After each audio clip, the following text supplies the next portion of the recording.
Alrighty, we're gonna get started. I may have one or two more people join, so if I have to go let them in, thanks in advance for your patience. We talked this week about, does our community use opioids? And I want to explore today with mindfulness, because they can seem like they're not related, but I want to explore a little bit about why people might use opioids or drugs of any sort. And it's usually to do something called self-medicate, which means that they are using these substances to help them feel numb or feel less pain, physically or emotionally, to suppress negative emotions. And this is something that is a major issue for a lot of people. It's a big issue, particularly for teens with changing emotions and hormones. They can affect your mood swings particularly. I think that's why a lot of teens choose to use substances, is to self-medicate when they have difficult emotions arise. So we're gonna talk about moods today. I made a little mood graph, don't mind my handwriting. And as you'll see here, this is like a little line of your day. So we start off, we wake up, and then we move all the way to the end of the day. Normal folks, typical to feel lots of different things. So you might wake up and it's rainy. So you're feeling a little bit, maybe a little bit sad, you know. Then you wake up a little bit further and you realize your crush has messaged you. That's a positive thing. So you were below the line. Now you're feeling positive, so you're up above the line. And then as the day goes on, hang on just a second.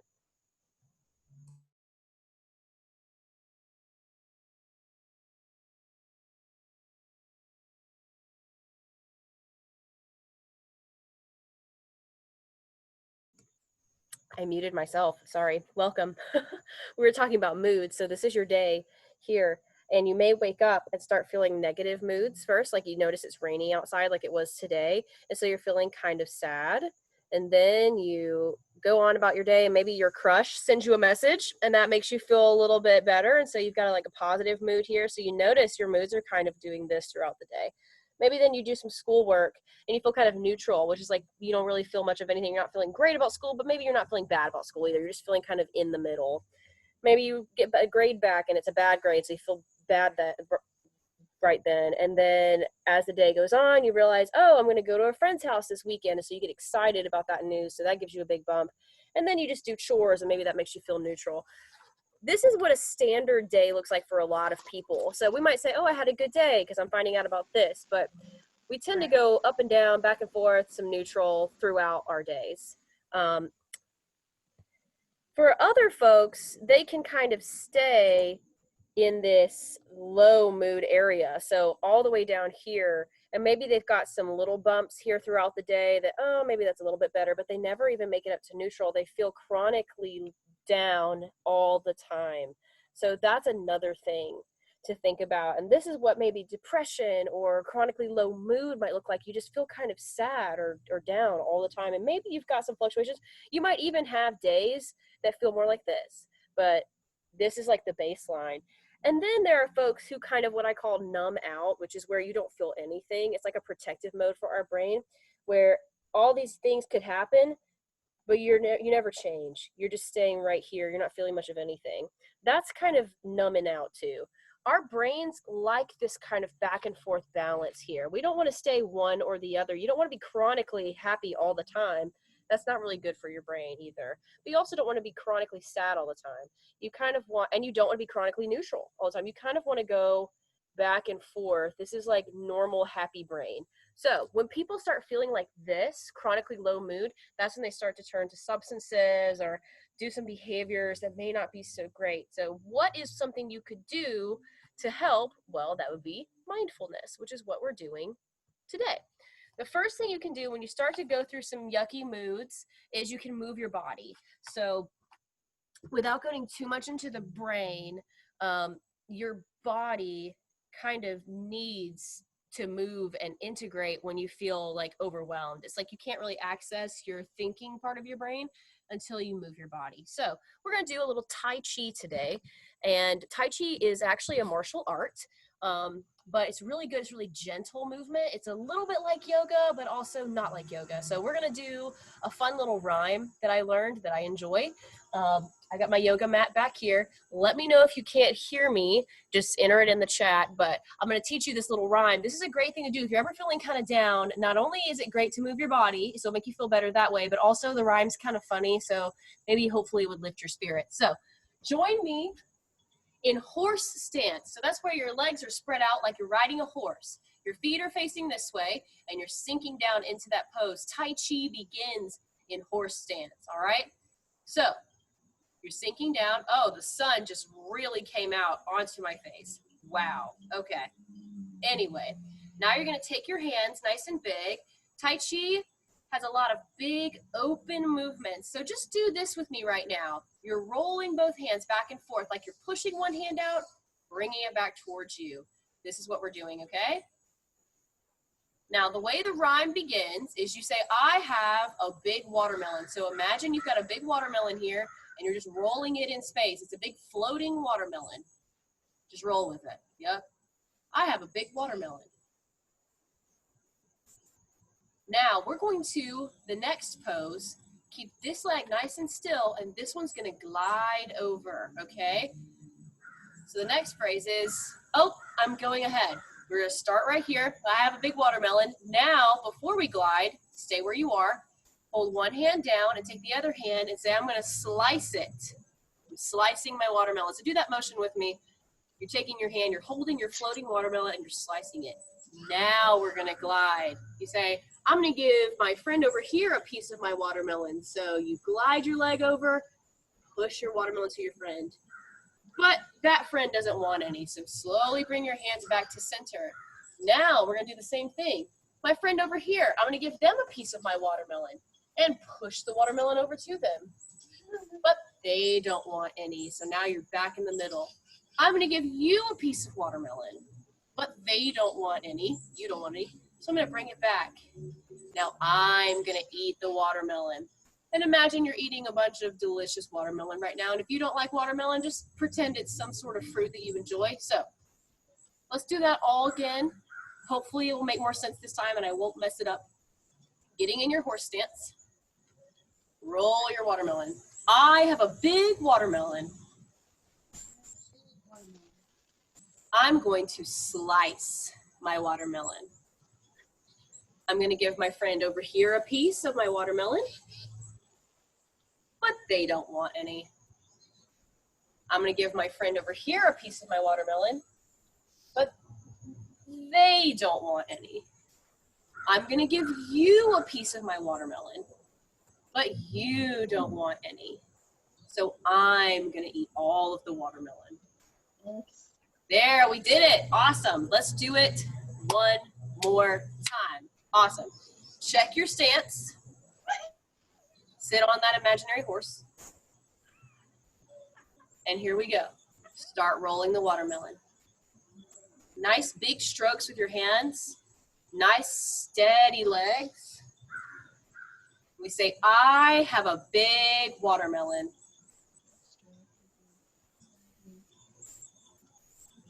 I'm going to slice my watermelon.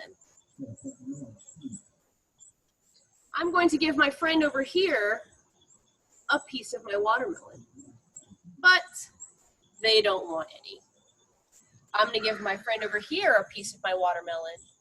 Push it that way, but they don't want any. I'm going to give you a piece of my watermelon, but you don't want any. So I'm going to eat all the watermelon myself. So I think that's pretty fun. I think it's kind of hilarious, actually, because it's not just moving your body. There's this really fun rhyme that goes with it. Well, it's not really a rhyme, but a little like saying that goes with it. So I think that's pretty funny. Let's do it one more time.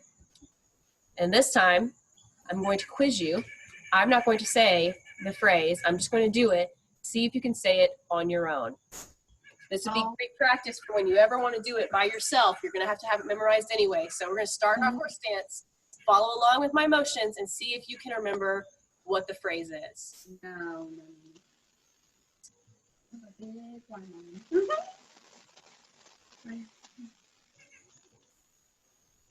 Slice.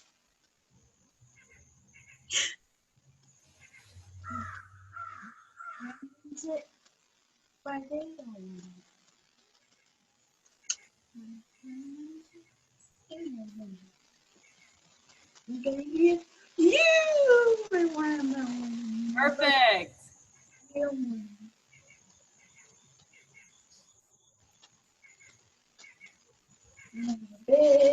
Okay, awesome job. Pat on the back. That was fantastic. You did such a good job. The next thing we're going to do, so we talked about how with going through some moods, instead of self-medicating, there are things we can do like move our body and laugh, because it's also really good to find something funny to help lift your spirits. But we're also going to do a really brief meditation today. I know that sounds kind of like, what the heck is a meditation? But we're just going to sit. I'm going to invite you to close your eyes if you feel comfortable with that. If you don't feel comfortable closing your eyes, you can just gaze down at the ground. That's okay. And I'm going to walk you through a journey in your mind. So don't get stressed out. It's very easy. This is one of the things that we do at the clubhouse that people love. This is one of the favorite activities that we do. So go ahead and find a cross-legged seat on the ground if you can. If you'd rather sit on a bed or sit in a chair, that's fine. I would recommend not laying down because you might go to sleep. At least if you're me, if I lay down, I'm going to go to sleep. So find a nice, just easy seat to be in. I'm going to stay standing so you can hear my voice. And what I want you to do first, before we just go on our little journey, I want you to just start to focus on your breathing. You could even put a hand on your belly or a hand on your chest, whatever works for you, or keep your hands in your lap, and just take 3 of the deepest breaths that you've taken so far today. In through your nose and out through your mouth.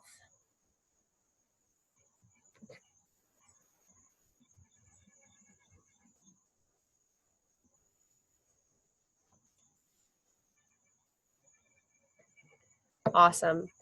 So we're going to use our imaginations for this meditation. And what I want you to do is I want you to imagine that the place that you're in right now, whatever room, whatever area, has started to kind of magically shift away in your mind. And instead, you're noticing all around you is a beautiful, just wooded path. There's trees. There's a little walkway. So you decide you're going to walk down this trail, this walkway. And you notice after you walk a little ways that there is a fence with a gate. And you can't see past the fence just yet. Just next to the fence is a tree. And it's kind of a withered, old, twisty tree. This is a worry tree. So what we're going to do is we're going to go through the gate into a very special garden. But before we can go into that garden, we need to go up to the worry tree and put down our worries. So anything that's been making you bothered or unhappy or stressed or anxious, what you're going to do is you're going to imagine yourself right now walking up to that tree and placing your worries there. Now, that you can place them there whatever way makes sense. I like to imagine I have a big heavy backpack full of my worries, and I kind of, slide my backpack off and I set it at the base of the tree. You could imagine that it's paper with worries on it and you're nailing it to the tree, or that you're hanging them on the tree with like a bag you would hang, or like an ornament you hang in the tree, whatever makes sense to you. But go ahead right now and imagine yourself placing your worries at the worry tree.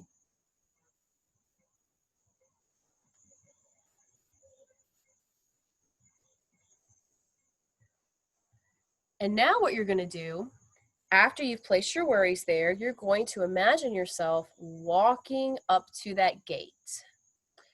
And the gate, you'll notice, is unlocked. So you open the gate. And when you open the gate and step inside, you notice the most beautiful and special garden that you have ever seen.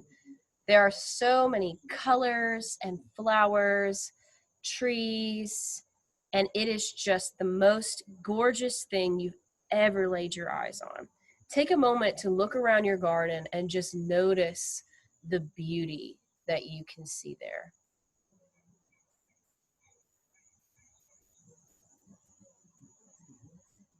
And you decide now to walk a little ways into your garden. Now, the really cool thing about your garden is it can be as big or as small as you want it to be. It is completely your place, a special place where you can come to feel safe, to sit and notice beautiful things, and just be yourself. So go for a walk in your garden. See what cool things you can find.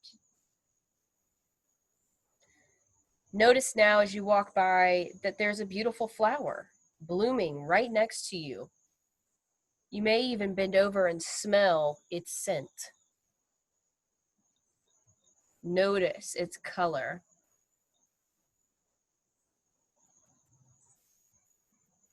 And you keep walking, and you feel the sun on your shoulders, and it's warm, but not hot. It almost feels like the sun is giving you a hug. And you feel very safe in this garden.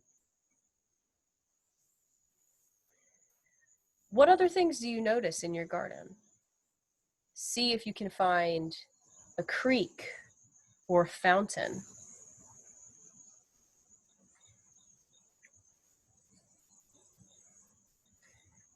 Notice now that there's a really cool place to sit in your garden. And so you decide you're going to sit there. And just for a second, in your garden, notice what sounds you can hear. You may hear birds chirping, the sound of water rushing, the wind blowing through the trees.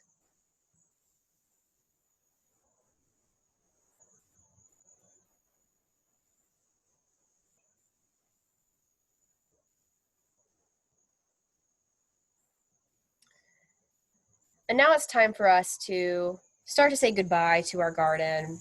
So you're going to get up from that place that you were sitting in your garden and imagine yourself walking back down the path you came from, taking in all the beautiful things that you've seen, knowing that this garden is always available to you to go to whenever you're feeling that you need some alone time. This is a special place just for you.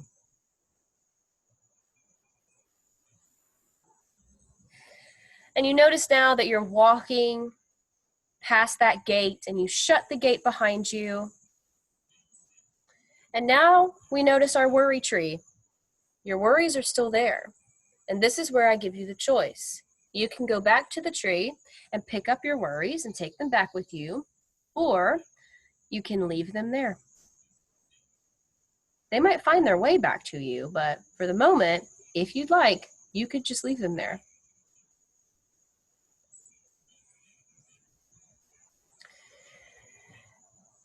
After passing by the worry tree, you make your way down the trail we came in on, and you notice that the scene around you starts to change, and instead you're finding yourself back into the space you're in reality. You're in the same place you began this meditation. Notice now the feeling of the clothes on your body. Notice now the sound of my voice as it comes through your device. Notice whatever objects are nearby in the room that you're in right now.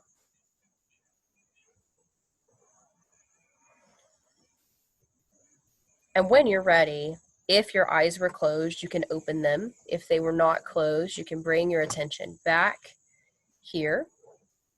That was the garden meditation. That was just a taste of it. At the clubhouse, we will sometimes go visit it often, and they might run into a familiar friend or meet an animal there, or find some cool treasure. So the garden is a really cool thing. For many people, they want the garden to be their space and not have any, not imagining any people are there. That's totally up to you. Um, but I like it because if you're ever having trouble, for example, falling asleep, the garden is a great place to go in your mind instead of just scrolling on your phone or looking at your device, um, or watching TV. The garden is a great place to kind of relax your mind and let yourself go into a peaceful place before going to sleep. And like we're talking about with moods, if you're ever feeling really down or really low, um, going to your garden is a great place to have some alone time, especially if you can't find alone time where you are right then. It's a good place to go, feel some beauty, feel alone, feel safe, and just kind of take care of yourself, because that's very important to take care of yourself. So that was what we had to do for the day. I'm going to go ahead and stop the recording.